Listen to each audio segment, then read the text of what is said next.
Welcome back to Yankee Chronicle. I'm your host, Abby Peel, coming to you from the beautiful Springledge farm here on Main Street in New London. And I'm now joined by owner Greg Berger. Hi, Greg. Hi, Abby. Thank you for being our host these last 2 weeks. It's always fun to come and visit you. Yes, thanks for coming. It's a blast. So let's talk about plants. I know I come here and I say I have some place that needs something with a lot of sun or it can have a lot of height. And you have just about everything, but also very knowledgeable staff that will help me find those things I need. Yes, that's what we try and that's what we're here for, to talk with, we love gardening and we love plants, so we want to talk to you about your gardens and, cool. you know, maybe we'll throw in something about our gardens and stuff like that. But That's good, yeah. It's fun to talk about, and we try and carry a wide range of everything from herbs to blueberry plants, you know, to shrubs, perennials, annuals, hanging baskets. And this year actually has been very popular with houseplants over the last couple of years, actually. Interesting. Yeah, houseplants, succulents, things that people can bring inside. I think there's a lot of talk about how it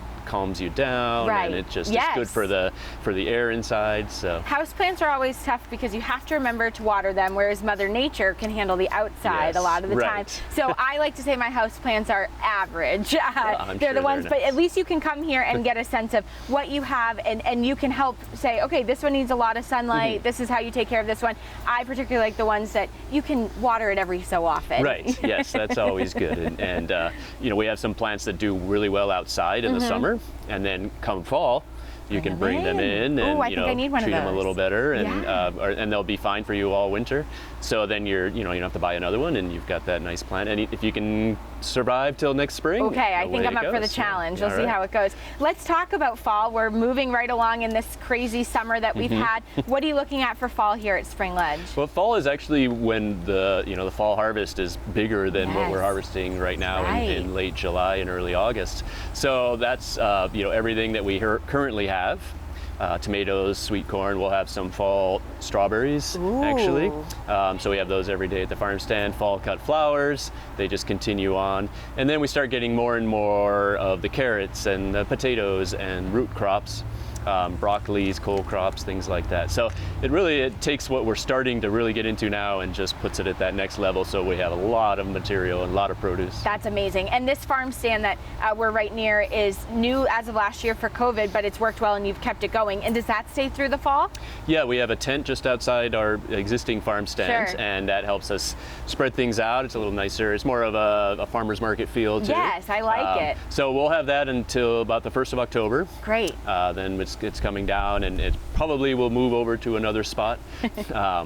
But we'll still have, doesn't mean the produce will stop. It's always available. Yeah. Not to talk about that white stuff that falls from the sky, but I always love driving past here at Christmas because of all the Christmas trees, and you have these fun lights. And is that the plan again this year, to always bring Christmas trees? Yes, we'll have lots of New Hampshire grown Christmas trees.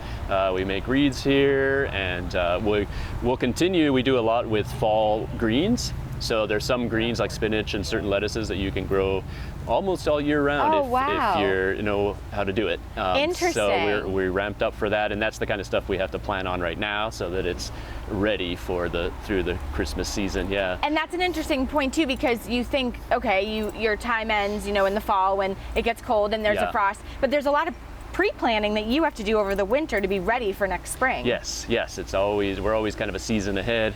Yeah, right. But we still want to make sure we have a little time to take a breath. And so you're thinking fall right now, whereas we're like, just give us a stretch of sunny weather. Yeah, we are thinking fall, but we would love a stretch of sunny weather. I bet you would. And before I let you go, any big plans happening here at Springledge Farm coming up?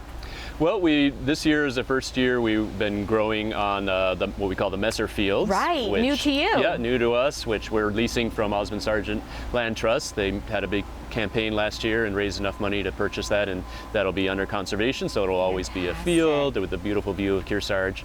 And that's literally, it abuts our property, so it's right up the road.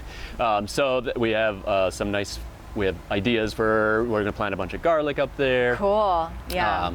And we do cover crop rotations, and so it's just given us a lot of flexibility with keeping the soil healthy. And more space. Yes. How many acres up there for you to grow on? We're growing on about 8 acres. Wow, up there, that's fantastic. Which is, we're small little farm here in New Hampshire. It's hard to find 8 acres. I always love when your tractors are headed up and down Main Street, and I know, okay, they're headed to one spot to pick something up, so that's really exciting to have.